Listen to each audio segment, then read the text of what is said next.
And with that, maybe let's start the meetup today. Hi, everyone, and welcome to our attending from California. Nice.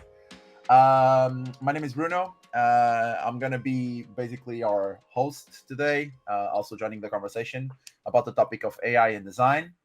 And I'm going to start by letting our panelists present themselves. Danielle and Tomer, welcome. And yeah, just go ahead. You guys can talk a little bit about yourselves. I don't know who wants to go first. Daniel will go first. Okay. So, hi everyone. I'm Daniel Marques. I'm based in Portugal. I've been a product designer for 10 years, more or less, right now. I've always been focused on developer tools. I worked in two main companies that have products in this area. The first one was OutSystems, and right now I'm working with SourceGraph. And in SourceGraph, the main product is related with code search. We help developers navigate their code, understand their code, and like figure out stuff in their code and insights from their code. But as soon as we saw the developments with the language models and generative AI and how good they are with content, we started to play a little bit around that area. And right now we have this product, which is Cody. And Cody is a coding assistant that helps developers in various tasks, from generating unit tests, creating code, reviewing code, explaining code, navigating code. So it's kind of like a junior developer that you have by your side that's able to help you. So it's been a lot of fun designing an AI product. It's a new challenge. I don't think that a lot of product designers have a lot of experience doing this stuff because the technology is so new. So yeah, this is me. Great. Happy to have you. And Tomer, the floor is yours. Hi, everyone. My name is Tomer. Originally, I'm a software engineer. I studied computer science. I worked for SAP, Wix.com. I was a front-end engineer and turned to be an entrepreneur. Throughout the time, I worked on early-stage startups, and in the last few years, I'm the co-founder and CEO of Frontitude. Frontitude is started as one place for product copy from design to production. And now we're focusing and we introduced an AI assistant tailored for product copy that sits inside Figma and allows you to generate content suggestions that are following UX writing best practices that we gathered and engineered into a very prompt that works much better for this type of content, those texts inside digital products. So we currently rely on basic input that you provide to the tool, like the product industry, the user persona that you're developing your product to, and then the model and the prompt takes it and generates the relevant content.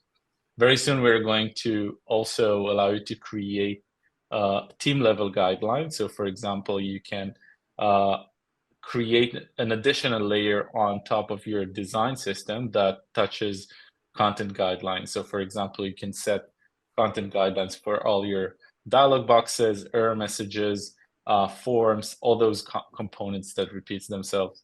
And then all the designers in your team, designers, writers, anyone who writes copy can generate copy suggestions that are tailored for those or following those guidelines. So this is what we're focusing today. And we're really excited about developing AI products. We think that it can bring a lot of value, and I'll be happy to discuss it further today. Awesome. And I already dropped the link for Frontitude. I'm actually going to drop the link also to SourceGraph in the chat so you guys can take a look if you want to look into these tools. I'm going to talk a little bit about me and why I feel like I can talk a little bit about AI, although I'm not a designer building AI products. I'm not a designer that actually uses that much AI, although I use it. But I'm going to be here helping a little bit manage the conversation. I work with OutSystems. Actually, that's also one of the companies that Danielle worked at. And OutSystems has been working for a long time with AI-powered tools not the generative AI that we're now so used to, and it became this marketplace buzzword. But I've been dealing with AI for development tools for a while. I've always been almost fascinated with a lot of these new AI tools. And as I said before, and I can come here, like I think my presentation says something like, I designed an AI icon. This is what I designed probably a month ago. This is our Morpheus icon, our newest AI generative tool. And yeah, that was it. So those are my AI credentials, the design credentials. Yeah, not sure if they're as important as that today. And before we start with the topics that we're going to be talking today, just a reminder that we are partners with Design FAO, which is a conference happening in Faro in October. We have a couple of tickets to give to people that we're going to start sharing during our live events. So stay on that. But if you want to grab your ticket today, on top of the early bird prices, we actually have a 10% discount. It's a great conference. It's going to also talk about AI, Web3. It has an amazing lineup. Stephen Gates, which is an incredible speaker. Kate Pinkott. Lena Cool was just announced this week. Romina Kavki, if you like design system, she is amazing. Nuno Loureiro from Ethereum Foundation, which is a very interesting topic. And then also me, but I'm just going to be doing the same thing that I'm doing now, which is basically hearing other people and giving them topics to talk about. You guys, I can tell you that it's an amazing experience. It's a small conference. It's a one-day event, but it's a great environment to meet people, to network, to chill a little bit by the ocean when it's still a little bit warm in Portugal. So if you want to join us at Design FAO, we also have a link on the Friends of Figma page here where we have the 10% discount code. Join us if you want to. I'll be there for sure, and I hope to see you guys. Okay, let's start talking about AI and design. First question or first topic that I have here is like for you two, and also if you guys want to drop it in the chat, where do you use AI in your day-to-day?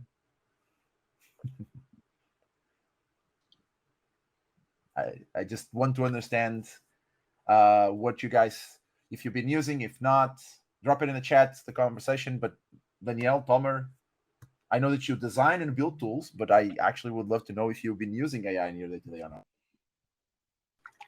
Yeah, I'll start pretty much every day, and it's mostly only ChatGPT for different things. I'm not going to talk about work right now, but in my personal life, I don't know, like summarizing articles. Like if I come across an article that's too long and I just want to understand what's the topic so that I can like invest my time in reading it, I use it to summarize stuff, to learn stuff. Like if I'm exploring a new topic, I'm trying to learn a new software or whatever, I ask ChatGPT, and sometimes it gets answers wrong, but like 80% of the time it tells me just enough for me to explore. So I use ChatGPT to learn a lot.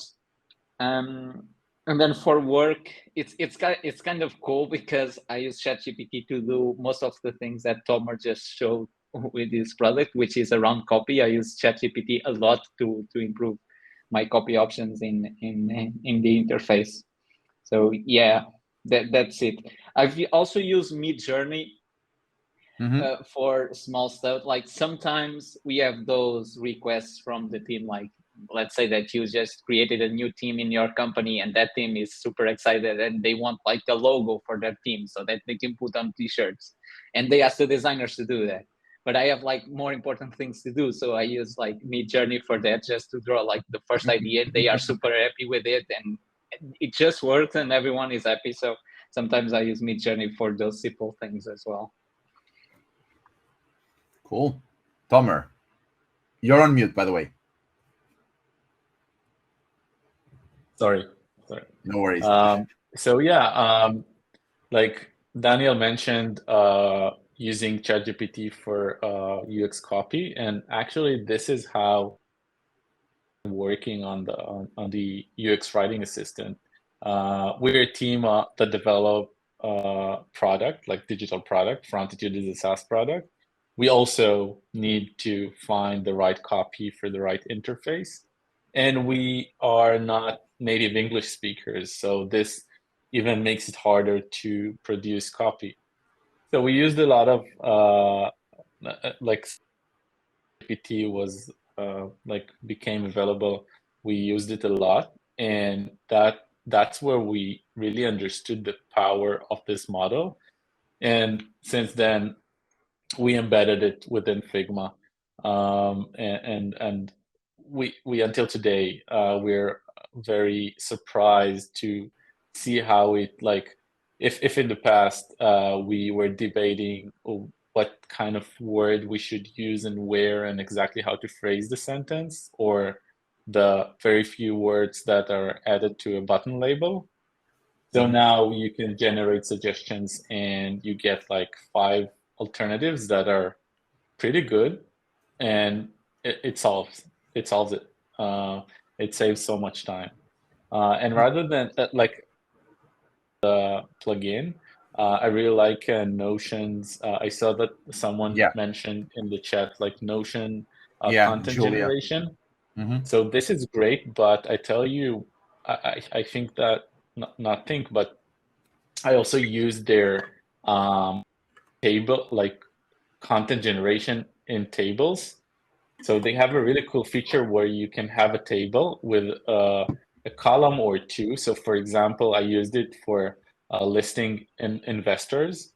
So I added a column with the investor name, and then another column with a stage they're focused at, like seed, Series A, and so on.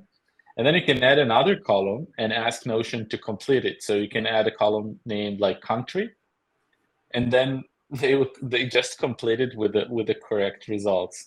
So it's another moment where you're just shocked is happening. Notion AI.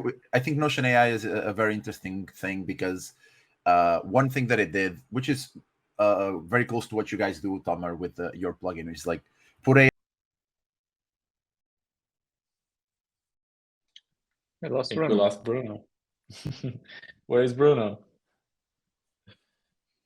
Probably pressed the wrong button. He's back. I threw the wrong session down. I closed the wrong place, basically. And I'm still trying to understand because I think now your audio is not in the correct output. So I'm also trying to fix that really fast. Okay.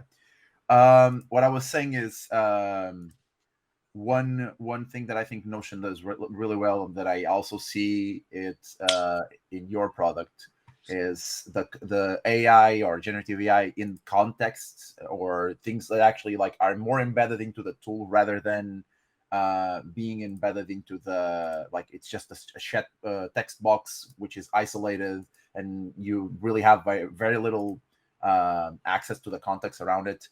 I feel like a lot of these very fast generative AI products became that. And Notion did a better job of like embedding it into their current UI, making it more natural to use with their stuff, which is super interesting. I do have a use case that wasn't mentioned, but it's a little bit different. I used this script, which uses AI for audio transcribe and editing. I use it almost at least once a week. I had my podcast in it. Not only it uses AI for the transcript and the editing, but also allows you to generate words if you're missing something, like, or if you're, again, not a native English speaker and you mispronounce something, you can like replace a word with your own voice. You just need to train the model and then give permission and an explicit permission to use it, which is really interesting. But it's just a very specific use case that I know not everyone has, but it's a really cool one, and I love it. And then it's mostly Midjourney, ChatGPT on different things. Not this script is awesome. But yeah. And I can add more to the point that you mentioned around context.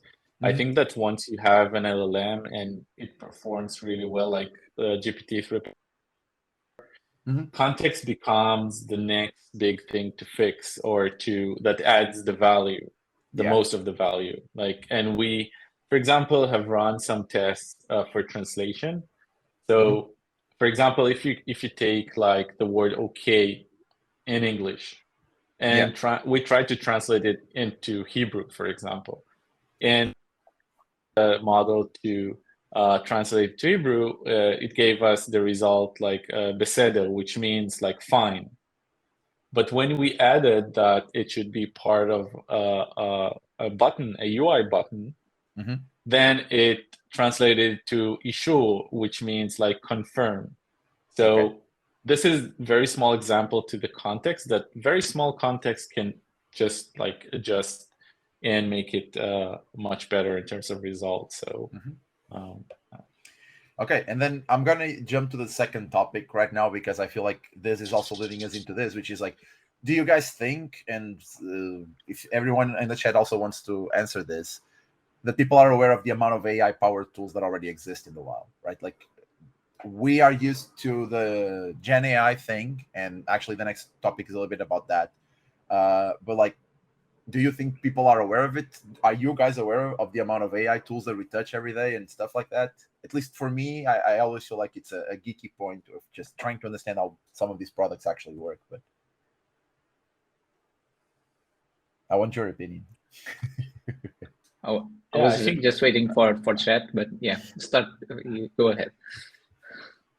Yeah. So I think that AI, like great tech, doesn't necessarily have to be noticeable, right? When it comes to, eventually it comes to value. So I think that even though like there are tools like AI tools like ChatGPT, Midjourney, all those tools that you are aware, and probably people like that are not techies or not tech savvy are not aware yet, and it will be like they will access to those tools through like third parties in the future. Like other tools use AI, but you will never understand that it's AI, or you shouldn't notice. But I think that the value that products will produce today and in the future especially will be at some point where it's, and that's how people will notice like new abilities, new like generating content, generating design, all those capabilities are it doesn't matter if it's by AI or, but value. And I think this is will be the effect of AI on the world, generating significant amount of value and possibilities. Cool. Yeah.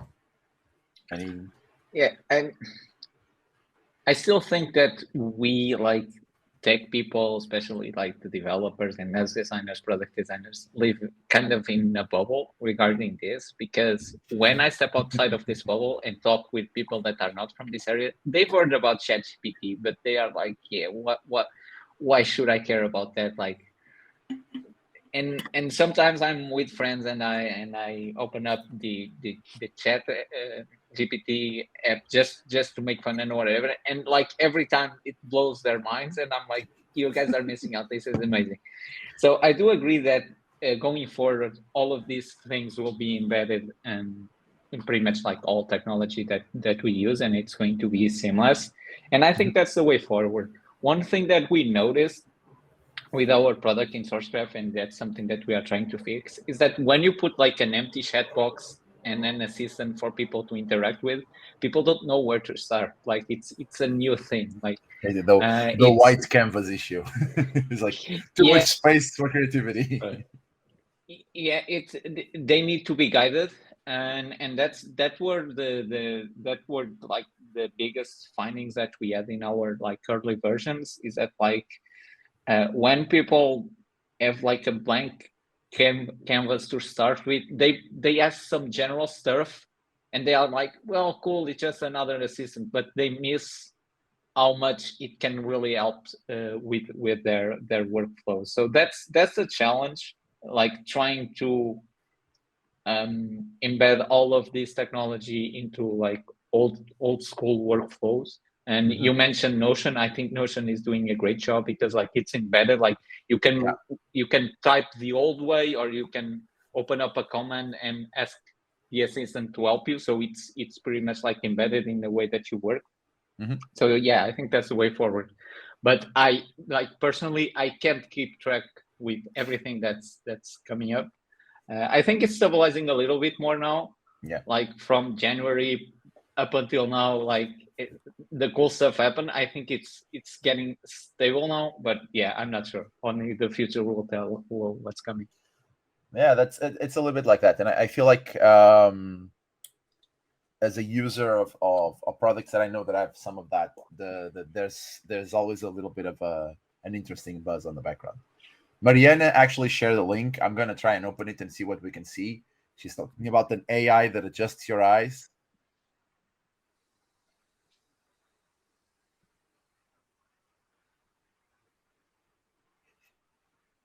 Yeah. So I'm just gonna.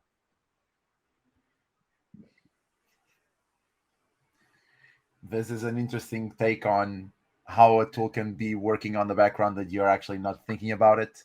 I had seen this in the past. NVIDIA's broadcast, and NVIDIA has actually been using a lot of really interesting things with AI that people maybe don't think about as much. For example, noise canceling. I don't know if you've seen their tools of noise canceling also, which are amazing. I saw a guy literally pointing an air dryer to the microphone and talking on top, and you can only hear his voice. Like there's no background noise, and it's also an NVIDIA driver thing.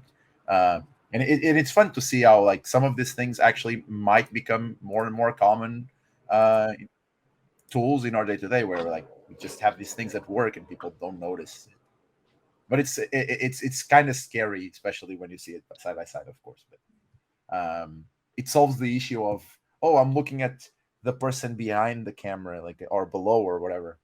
And then there's also I don't know if you guys ever seen those webcams that people sell that are like a little string, and you hang it by the laptop and it just stays in the middle of the screen. I don't think that's a good solution either. So this might be interesting. Yeah, recording product demos is going to be easier now with this. I love seeing Guy over there. And then actually this is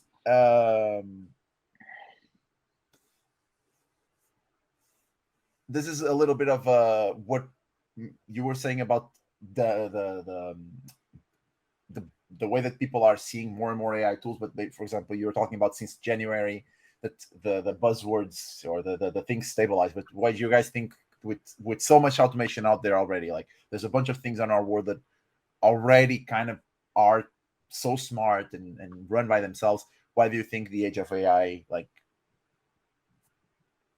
is now? Like why is everyone so eager to build AI based tools? Is it models? Is it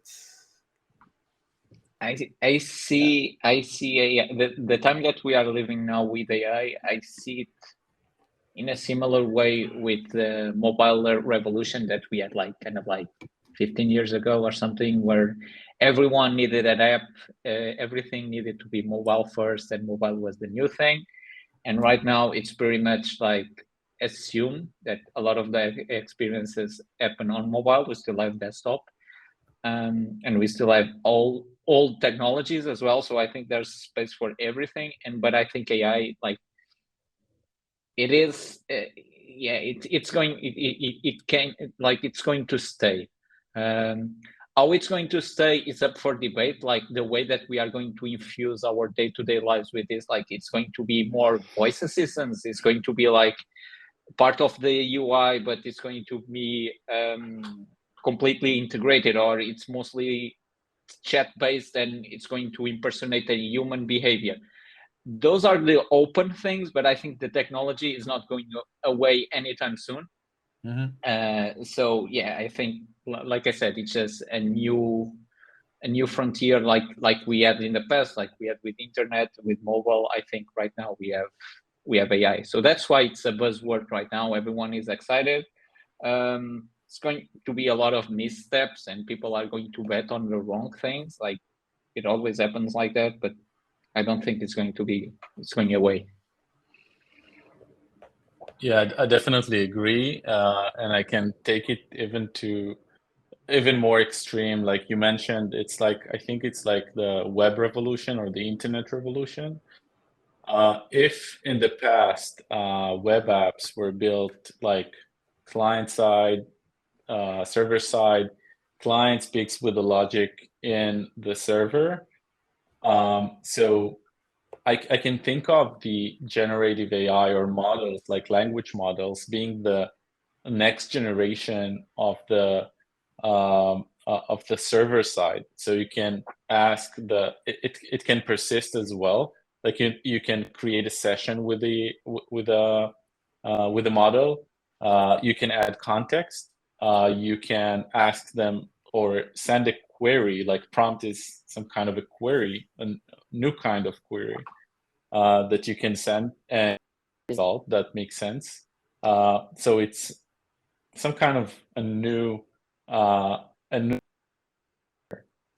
even replace like logic that is written by the code or sits next to it and connect. So it really shifts the way online services are being provided and built.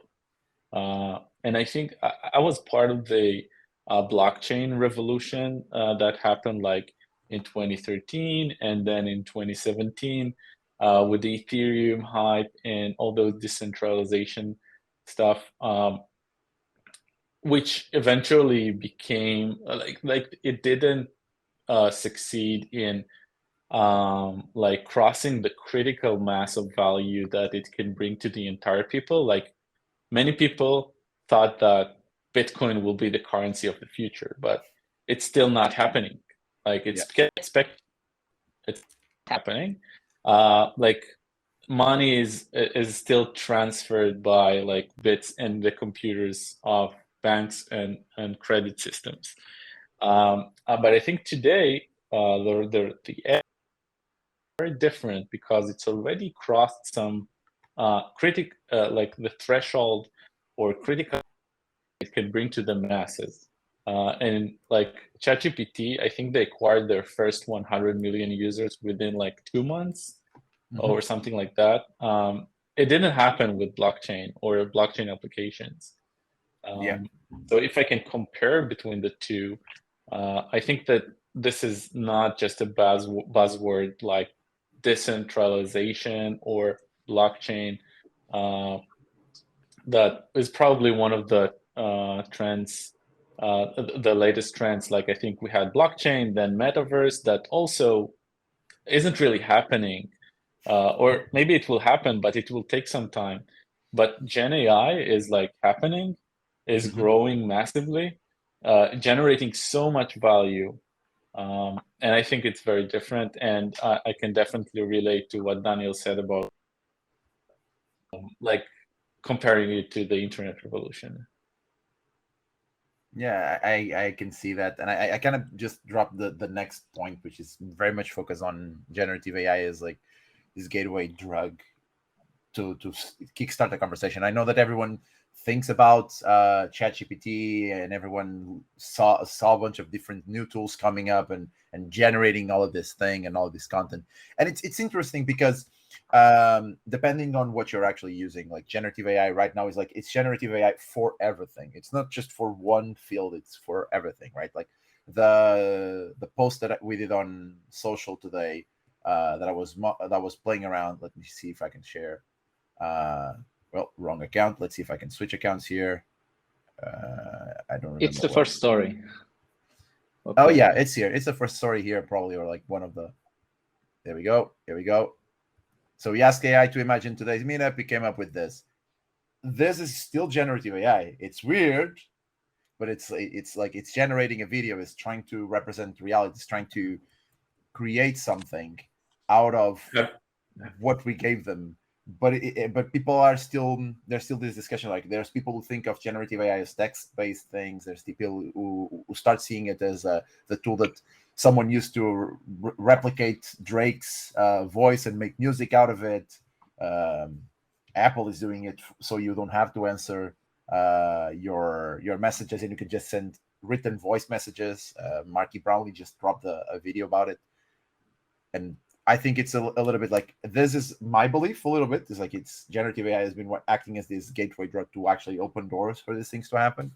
But I don't know if you guys agree or not. I feel like you do.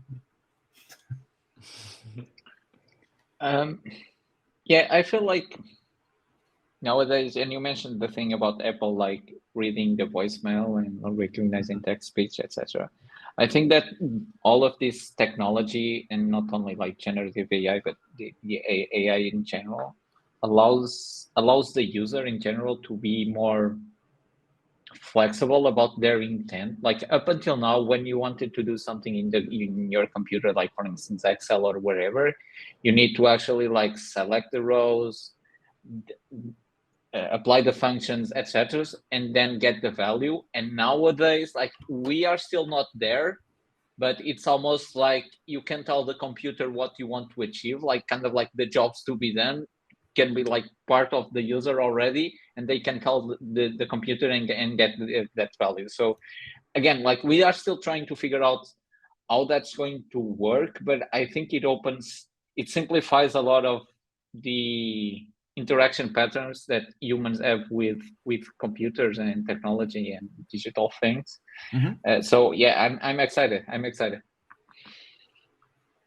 Cool. Yes, the natural processing, the natural language processing is definitely one of the key characteristics of Gen AI, and that's what makes it so powerful.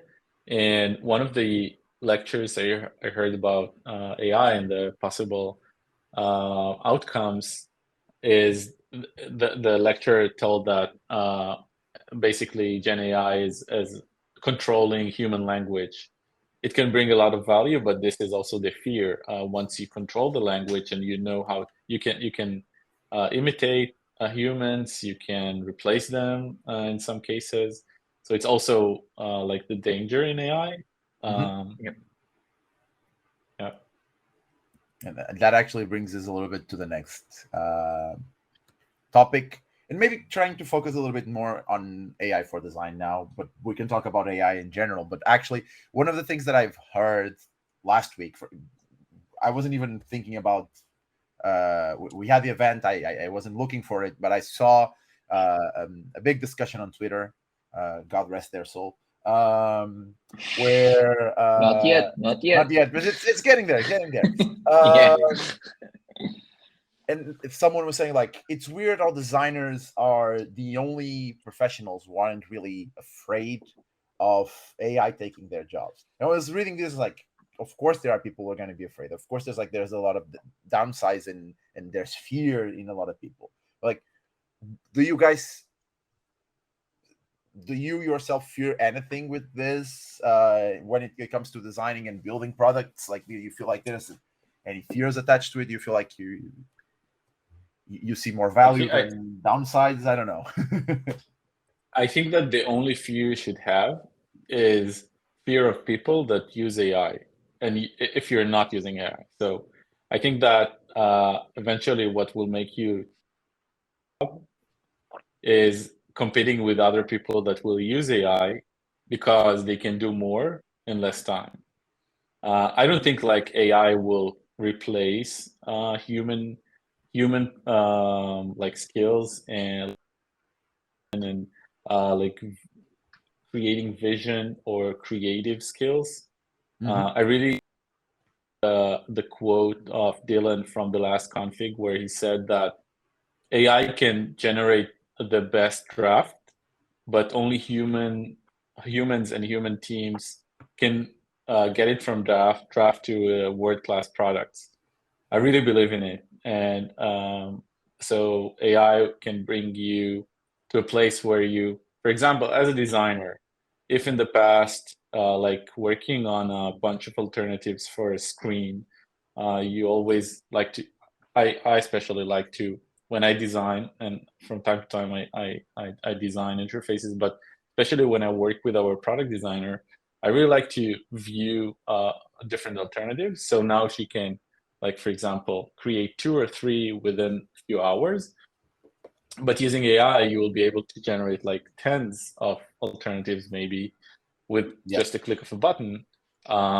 This is a tremendous value that you can get, but still you'll have to have that human, that very highly skilled, creative product designer that will pick the right suggestion and polish it and take it to to like the final design? Yeah, like definitely, it's a tool and something that you need to learn how to use. In like the same way that other tools appeared in the past, I think it's the same thing. I'll give you an example. A couple of weeks ago, I was trying to run an analysis of usage of. It was not actually usage; it was signups, I think, about a form or something. So I had a bunch of data in Excel, and I needed to process it and like relate something with others. And I'm not very good at Excel, but I wanted to do that. So I could either like ask someone from the analytics team to do that for me, but on top of their Excel stuff that they are already doing, or I could try to do it on my own. So I used ChatGPT to guide me through the process. And in the end, like it was probably not the perfect way of doing it, but I got to my conclusions and I shared that with the team. So that was amazing. And like the analytics team in my company still have a job and they are still doing like more important stuff. And I was able to create more value like for me because that informed my design process. I was able to share the learnings with the team. The analytics team is still there and like everyone won. So I think it's going to pan out like in this way for everyone, even for designers. Like it's going to be easier to generate ideas for copy, different versions of the same design, test it out. But in the end, I think everybody wins. And I don't see like a complete replacement of everything. Like these things, the same thing, like the same way that the iPhone didn't replace the iPad or the desktop, they have like specific places where they live. The same way that radio is still one, like we still listen to radio. It's mostly on our cars. And then like 20 or 30 years later, we now have podcasts, which is kind of like a version of radio, but it's like on demand. So like these things, I don't think they die or they are replaced. It's just that you find new what they are good at and they excel in those things. So yeah, I think the worst part of AI, and that's probably the biggest problem, is not really like about our jobs directly. It's the role in society, like with deep fakes and all of that. Like that's a serious topic. That's the thing that I would like to be having a discussion like as a society, and not really like about replacing jobs. I think it's just a catalyzer for our jobs to allow us to work faster and better. I'm not worried about replacement. Cool. By the way, it's important to mention that AI is going to replace some jobs, like at least in my opinion, like some of the doctors. So for example, you go for a doctor, you get the first check. They ask you a few questions. It's like a script, and like machine can do it even better because it's bias free. All those professions that bias can harm the result, AI I think can do better. So like Pi AI, do you know Pi AI, like the personal assistant? Nope. It's amazing because you can ask the machine and you can repeat things and you can be very annoying, but they will still be nice to you. They will still be compassionate. And like if you take a like therapist and all those kind of professions, they're those practitioners can suffer from bias from like as a human you're tired of other humans, although even though that you're trained for this, and machines do not suffer from this. So I think those jobs are even like in bigger danger to be replaced, or at least like specific roles of those jobs. That's interesting. Yeah, like we have like technology that happened in the past. I like for instance, like tractors also replaced a lot of farmers. I'm not sure if like they were replaced or just their own like way of working was improved, and then everyone as a society end up like winning. Like obviously we don't have the same jobs that we had like 100 years ago because we have technology that replaced those jobs, but I think everyone won as a society. Like we didn't lose a lot of things, and especially like there are still things like artists still exist and they were not replaced like by cameras. Like you still like to see a portrait instead of a photography. Like there's still room for everything, I think. No, I agree, and it's always the conversation, and it's also it's been interesting to see how people push this. Actually, I asked, by the way, I asked Pi if it was going to replace me, so it said no way. I'm a tool that's designed to assist humans, so he knows what he's speaking about. I'm just gonna close this here, but it's interesting to think about how we can then reharness this, right? Like I don't know if you guys seen, I'm gonna try to find a link for that one, but there's a person who created a camera that doesn't take photos, that generates images of the locations based on the geolocation and the weather conditions that you get from online. And it's such an interesting process, because it's kind of like you're using real data to generate something that in theory looks like reality, but it isn't. And it's such an interesting experimentation. It's an art piece basically at the end of the day, so it's not replacing you as an artist, it's actually giving you more outputs, but it's a technology art piece basically. But it's interesting to look at how these tools can also start to help us see the world in a different way, maybe. And it's really cool. Now to more of a hands-on thing. Both of you guys design and build products on AI. What are some of the hardest things about designing and or building AI products? So I can test for myself. We are like in 2 months or months in building our AI product. And we're like senior engineers. The team, we have 3 engineers. They're with more than 10 years of experience building web applications. And we came across new requirements. For example, how can you test the outcome of the model? This is, I think, one of the most common new and requirements these models have added, and many startups are starting to solve this problem. But yeah, this is a very something that we haven't found out yet, and we're doing like manual testing and verification. But so this is one thing. Is also related to performance and speed. So started working directly with OpenAI. We noticed like degradation with our response times. Sometimes it even took like a minute. Then we moved to Azure, where it's much faster over there. Essentially, if you base your value on top of LLMs, you'll have to make sure that it's performant. And for some applications, like a split of a second means a lot. So this is, I think, another challenge to solve. Yeah, I'll start with, it's probably related with testing. I'll say it as predictability. Like these models are really black boxes. Sometimes you don't understand why the output is the way it is. And it's kind of hard because like you are used to working with software and systems, and like you can debug it and you can understand why that error happened and why the output was the way it is. Like sometimes it takes work, but there's a logic behind it.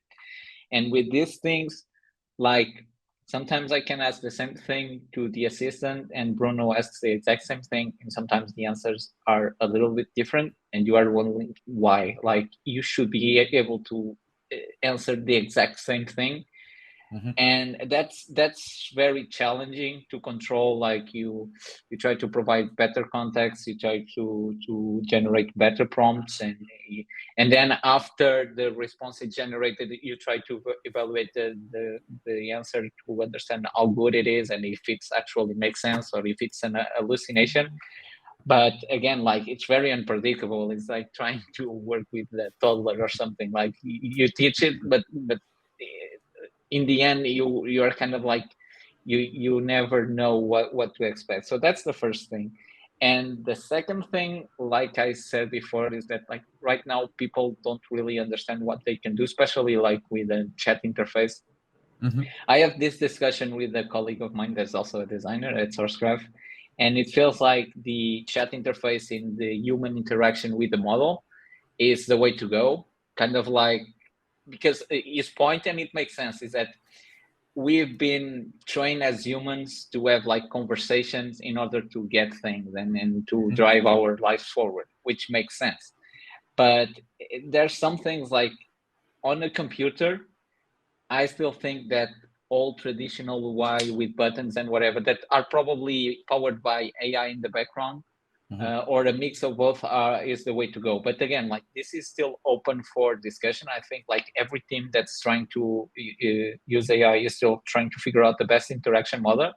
So that's still a problem. Like the interaction model is still not figured out, I think, like by the product teams and also by the users. Like the users still don't really understand what they can do with, especially like with the systems that are like open-ended. So yeah, those are the challenges. And you were talking about the way that these models are like they don't really answer the same thing, and they hacked very differently, and they are sometimes kind of like toddlers and everything. I every now and then I take ChatGPT for a round, and I try to trick it into telling me what he knows about stuff when he says that he can't tell me about them. And for example, this week I went in and I said, "What do you know about Bruno Figueiredo?"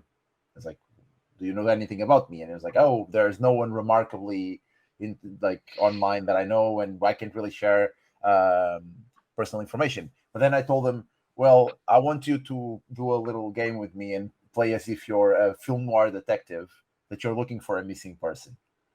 And I got him to tell me stuff that matched my reality, that can be intuition based on the small inputs that I gave him. I gave him like my name, my hometown, that I work at OutSystems. It first found one of our colleagues at OutSystems. He gave me a Bruno Silva, which I know, but not telling me what he was, but gave me a name. And then he actually got to, like, I told him, "Oh, well, actually it's the person is connected to Figma." And he got my name. He got Bruno Figueiredo. He got me. He got like, "Oh," and it seems like he was involved in Figma events and he was at a conference. So I don't know what information that model has. I don't know what outputs it can get. It's going to tell me that it's all a storytelling effect, but at the end of the day, the way that these models need to be taken care of and everything are it's a really hard conversation. And a little bit with that in mind, I actually asked ChatGPT to grab the final question before we go into small segue at the end, and it gave me this. How can AI be harnessed to enhance the creative process in design while preserving the importance of human intuition and aesthetics? We already talked a little bit about this, but this is what it gave me when I told him what would be a great question to ask in a meetup about AI in design. This is what ChatGPT thinks it's a great question. I don't know if the audience agrees.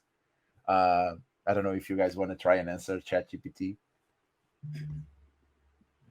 Yeah, like I like that part, like while preserving the importance of human intuition and aesthetics. Like as long as the output is also part of human work, that's always going to be there. Like if I grab a bunch of Midjourney images and I select the ones that I like and maybe I tweak something, in a way I'm still keeping the intuition and the aesthetics. It's just that I didn't build it with my hands, but my judgment was part of the final product as well.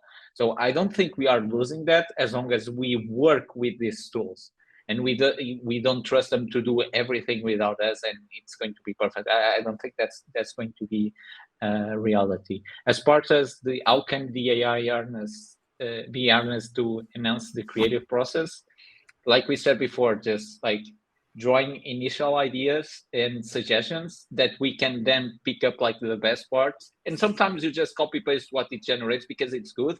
But again, like that judgment that you have to say like, okay, this is actually good. This is going to work for my users. That's still very valuable.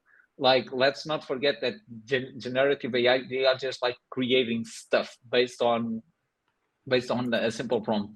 it's still very hard for these models to understand what's right and what's wrong. And that's part of like the problems that we discussed about like predictability and whatever. So as long as they are part of your creative process and you are still kind of like the curator of all of this, all of these things, I feel we can still talk about art and intuition and aesthetics, because like there was still a human in the process, and curation is also a very important job. So yeah. You're on mute, Tomer. Sorry. Okay.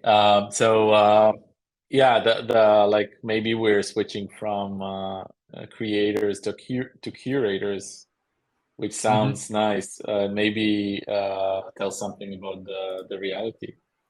And it's interesting because I feel like depending a lot on where you've been involved in the last, let's say, 5-10 years in terms of culture or what you actually consume, the conversation of moving from creators to curators, or the value of curators, even outside of the world of AI, is already something that happened, for example, in the spaces of culture, music, for the last 5 to 10 years, right? The amount of content is so much that curatorship became very essential part of the world. Now we're also applying it to the way that these tools work and AI works. And by the way, one very interesting story that has nothing to do with AI, but it reminded me, Danielle, when you were talking about like we do the job of choosing the things that are really good. It's, I don't know if you guys know this photo. Yeah. So Yep. this monkey took a photo of himself, and there's a whole dispute about if the fact that the human shows the photo that he took of himself as a good photo and he published it, if it's the copyright of the person that took the photo, the person that had the camera and was with the monkey, or if it's actually the monkey's copyright, like if the monkey owns the rights to this image. And it's such an amazing like segue, but in the same way it works kind of like this. Like if you used a prompt and you gave a machine a way to, like, to build their own thing, and eventually you show something that came directly out of the machine from that simple interaction, like this guy who handed the camera to a monkey and the monkey pressed the button.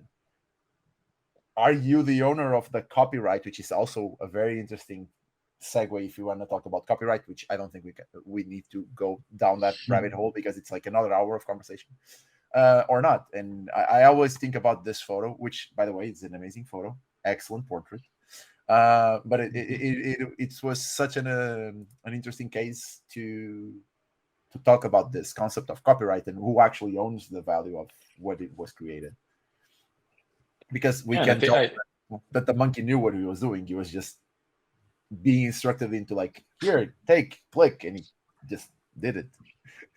Yeah, it's interesting to know if he understood that this is what he's doing, like, works, and what you can do with photos. Anyway, I think that the debate around copyrights is still, correct me if I'm wrong, like it's still, from what I know, open. Like there is a very like strange scenario where OpenAI will have to shut down their models because they have to like somehow like compensate creators. I don't see it happening. Yeah, but yeah, me neither. And I think it's go, yeah. Yeah, like I think that even though this is not a good portrait of the world, but it is what it is. Like if OpenAI stops this research, some other country that doesn't care about copyrights or whatever will keep on evolving this technology. So like this place right now, this is such an important thing, like for countries and like for politics. It's, I don't know, I don't see OpenAI shutting down and allowing like other countries to like take the leap forward while they shut down. I don't see that happening. But these are important questions, especially like, should they compensate the authors of like the content they trained their models on? Like maybe because like they created the content and now ChatGPT is super clever because he read a lot of things like people wrote. So what happens about those things. So yeah, it's an interesting topic as well. Maybe necessarily compensation, but I can really imagine like the European Union deciding that every AI, like every tool that uses Gen AI, must add like the list of attributes for the content that this new content is relying on. And like some tools already allow you to do that, like reference, like ChatGPT as well. Maybe it can, like someone decide it should be mandatory, and every tool like this will have like a section that behind a tooltip or something that connects with a like creator behind. Yeah. Who knows? And that's why I said, like, if we go down the rabbit hole of what copyright is, and like if copyright even is a thing, we end up like having a whole another hour of conversation, because we live in the world where even when we talked about you had a big discussion about that with NFTs, and the control over the image of what is attached to an NFT. You had conversations about that when the Creative Commons were created, like, I don't know, it's probably around 15 or 16 years ago, if I'm not mistaken now. So the concept of a non-human entity generating something, it's, and especially the process of how we teach AI to learn things. Like, we give them information, they consume it, they generate something based on the information they consumed. That's literally a human thing to do. We do the same, we just can't do it as fast as a machine. Yeah. How can we deal with logics of copyright? We're basically building tools that do the same as us. They simply are better than us at doing parts of the process, be it the amount of information they can gather, or the input, or how fast they can gather that. So it's interesting to see how that part of the conversation is going to be very hard to solve. And it's also one of the things that we're most likely going to end up having weird conversations about, because I don't know if you guys heard about this, but for example, Ed Sheeran was on trial for copyright infringement because he basically used the 4 chords of general pop music in a song, and every now and then during his concerts he would do these mashups between his song and other songs. Like, if you know a little bit about music, you know, like, there's thousands of people to do that, because those like pop music baseline thing are those 4 chords, and the family of the musician that they were actually suing him, at Sheeran, they was like, oh, but he is basically profiting out of the creativity of our grandfather or something. And he won the case, because it's really hard to defend that if more than probably 60 or 70% of pop music still uses that chord structure, because it's a something cultural that we created as humans that everyone shared. So who owns the copyright to those 4 chords, right? Yeah. It's gonna be a very interesting conversation when machines start having part of this process. Okay, we did a lot of talking. It's now 7:43. I just wanted to give a small last minute moment for us to look into what are some of the amazing AI and AI for design tools out there. May know of, people in chat may know of. We share the few of them. We can also show a little bit about the stuff that you guys do. Tomer, I don't know if you can show us a little bit of your product working, if you have any way of showing actually it. I can. So maybe let's stop. I can. Yeah, I'm gonna stop sharing, give you screen access. You can go ahead. Cool.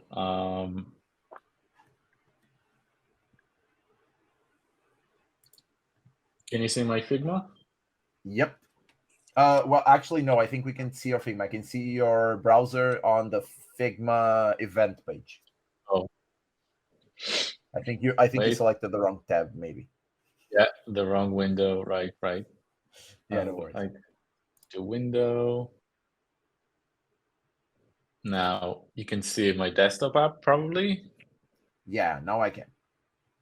So here you can see a sample file of like meditation app.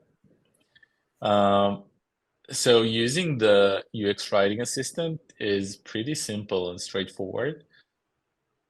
So first, open the plugin.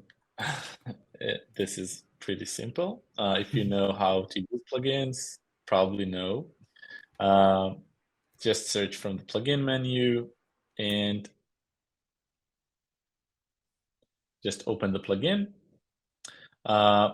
After you signed up, you'll have like a questionnaire that asks you for the company industry, company type, and target audience. Those three properties we found out that can dramatically change the results. So here we're a mental health app selling to B2C. And we defined our target audience or user persona as tech-savvy millennials that want to practice meditation for reducing stress. You can have it as long as you want, as extensive as you need. More words will probably give the model more context. And actually, we're working on a guide that shows the best practices. We will publish it very soon. And then, like, getting content suggestions is fairly easy. You just, let's, for example, use the assistant to provide copy for this description. So it's just a very standard forgot password page. So we can start with it goes like this. You can just select the text and write. Then we connect with the model and using the prompt get those suggestions. We know how to read the design space and provide suggestions that are that can fit in your design. So this is like a big difference from other tools. And you can also customize and refine your prompt using custom instructions that you can add in here. So for example, here I tell you can write everything from the tone, the length, give it user journey, context about the user journey, anything that will help the model generate better suggestions. Here I don't like the word OTP. One is familiar with, like one-time password. I want it to be more simple. So I can add this and click rewrite again.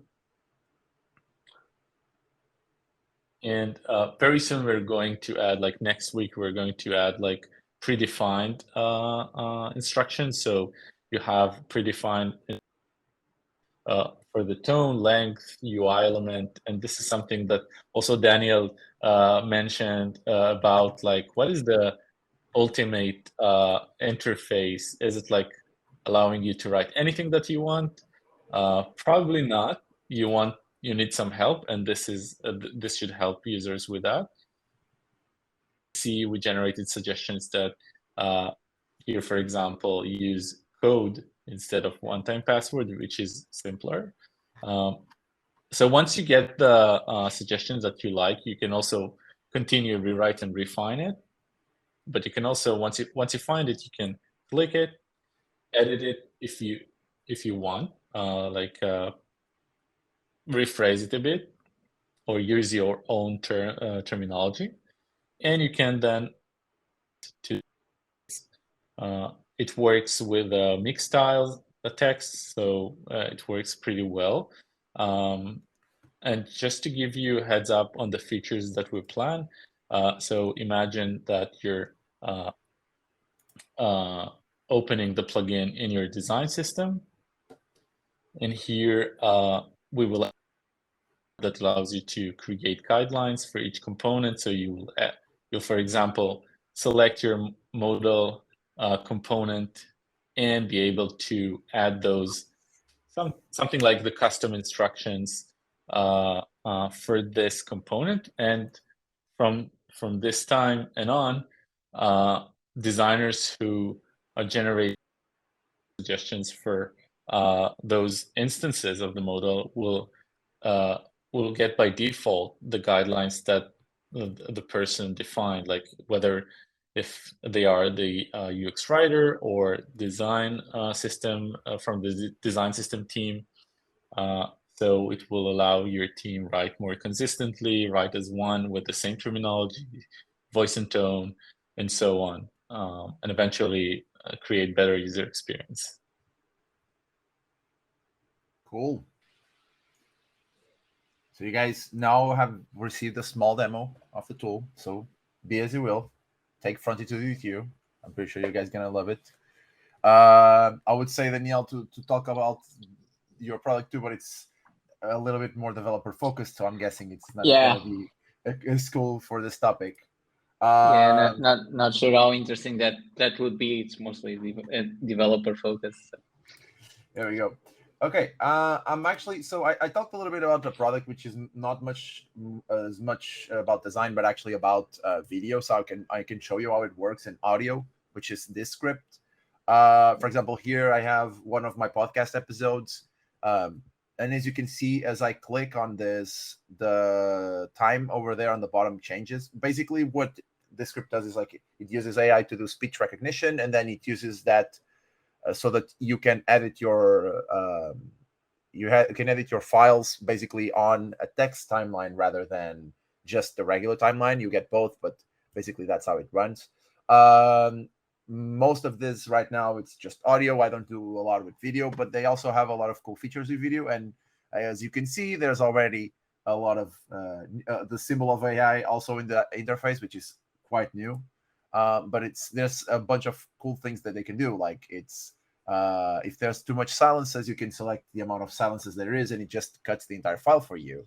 If there's filler words, like when I'm talking and I stop and I go, it can find those and clean them up for you. You can also find the highlights, detect transcription errors, which is like it's still learning by the people and trying to understand like even non-native speakers, how they say words, and try to figure it out. Right now it only has live transcript with English, but actually the post transcript with audio actually works with Portuguese too. For example, I was creating a little test the other day, and like you can record the audio in Portuguese and a bunch of other languages, and it will try to translate it into whatever you need. So when you click here, this is all the languages that you can already identify. You can edit videos and audios with all of these directly through the text. And then uses some really interesting things, like if you want to add visuals, I think it's backslash or something like that, or you click here, you have like you can have speaker level, you can have recordings with a video, you can have elements. I'm using the audio framework, but you can see here that they also have access to video stuff, and we can just drop a video here and it will be attached to this basically. And I still need to remember what the UI is, but it basically starts creating the video based on it. I don't use it as much for video as I use it for everything else. So sorry about that. Another cool tool. Bruno, just one thing that I noticed. I really like that we as a design community settled on the magic / glitter icon for AI things. Like Notion is using it. You did the same thing for autism. The script was using the same thing, and it's so cool. Like everyone agreed on it, and it's probably like the second icon that I saw being born. The first one was the hamburger menu. That was a new one. Like everyone like started using just because, and this is the new one, and you can see that again there. Like it's amazing. Like that's the de facto icon for AI now. Exactly. It was really interesting to bring that conversation when we were talking about building the icon for OutSystems too, because we were thinking about it, and like here you can see it on Framer, which by the way was one of the tools I was going to showcase. But actually, let me see if I can. I always need to stop sharing because I want to share a window and I share the tab. For example, another tool that is fairly well known now, since they were basically purchased by Figma, is Diagram, which had a whole magician topic, and they already brought this in. So I'm gonna say that although the symbol was already out there, these guys had a lot to do with people starting to think about the symbol as AI, because they started being so pervasive into the AI space in design, because they are one of the de facto AI tools for Figma, that the fact that they were using the icon and talking about the magician kind of became also part of it. I know it's probably they weren't the ones inventing it, but in any case, it seemed interesting to look at that.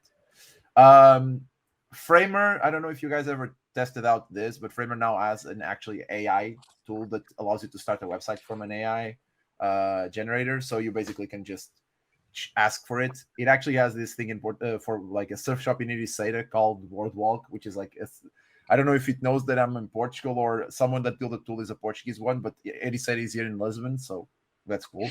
I don't know. You guys have an idea for a website? Do we want a website for what? Like Pilates classes. Sorry. Pilates classes? Yeah. That's a good one. For dogs. What it is.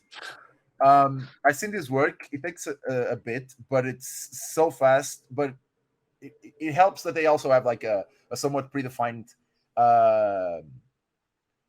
structure with colors and fonts that they have. So the output that I've seen from Framer is always kind of like similar. They just like change the copy and the images and one shape or the other, but the results are very similar between them.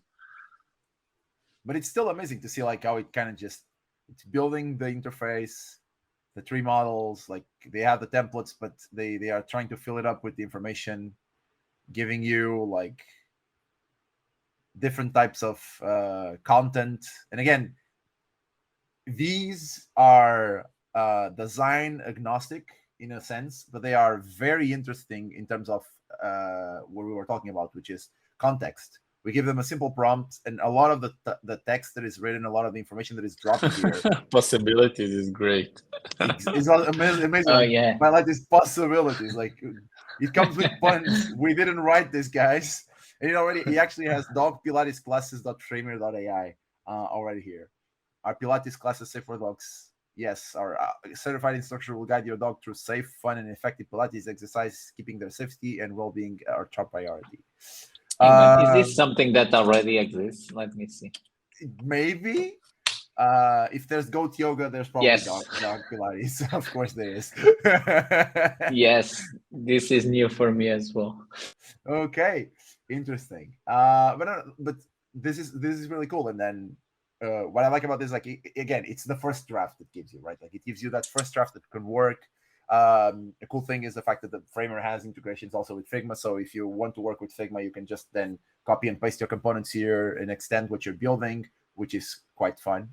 And I was thinking about other tools, and I remembered about the one that I used today, which was Runway ML, which I'm just going to go back because some of the things they are better known for now are the generative AI things. It is like literally just out of nowhere generating new stuff. I have a bunch of examples that I played with from their Gen 1 tool. Some of them based on like photos and images that we were trying to give life to. Like this is the original photo. This is what it came out with. And it generates a video. But like there's very little motion. It's almost like impossible to see. How is it called? Runway ML. It has a suite of AI tools that allow you to do different things. This one, for example, was like me and a couple of friends on a restaurant. I recorded the video and then asked for it to apply a style on top. And it just generates this images on top with different like references and everything, stuff like that. But it also has other more interesting tools. Like, for example, if you want to remove a background from a video, using AI to speed it up, which is something that, for example, on After Effects or Premiere or other tools, usually takes a long time. Now it's just simple as like I recorded the video while I was talking with you guys. I drop it here. It's gonna try and figure out who I am so that it can take me out of the background. I don't know if you ever used PowerPoint or Word's background remover. It literally uses the same technique, which is like you put a couple of dots in the subject that you want to take the background from. It identifies that as the area, and it just works. And allows me to make basically a green screen out of nothing. It kind of uses technologies that are similar to the ones that you use on Zoom for blurred backgrounds and things like that.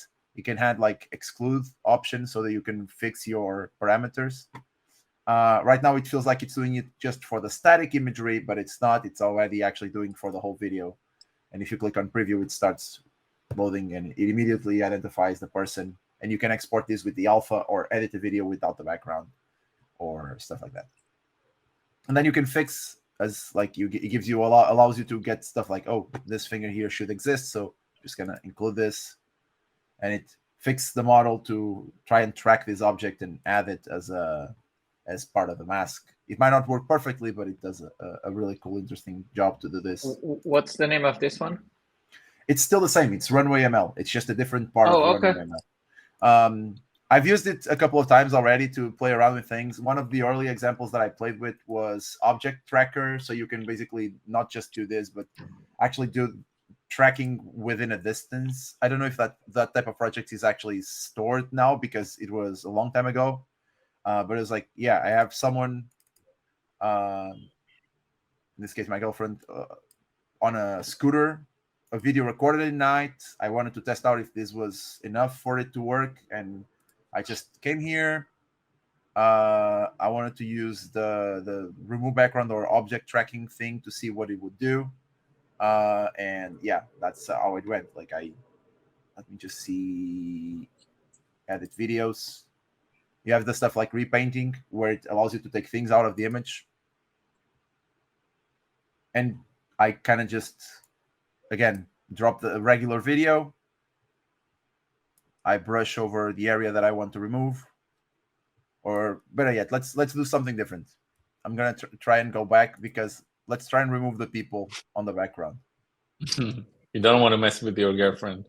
Yeah, I don't know. I think she will be mad at me. You can see it already, like removing the people from the background really fast. Give it a second there. Done. And then video preview. Amazing. Yeah. So this kind of gives you like, of course, there's going to be errors and things like that, but it gave you. It's the starting point. It's a starting point. It solves a lot of problems. And there's also, so the guys from Digital Corridor have used the tool. I don't know if you guys ever heard of them. They are doing really, really cool things about creativity on YouTube. They, I think it's Digital Corridor they are called about.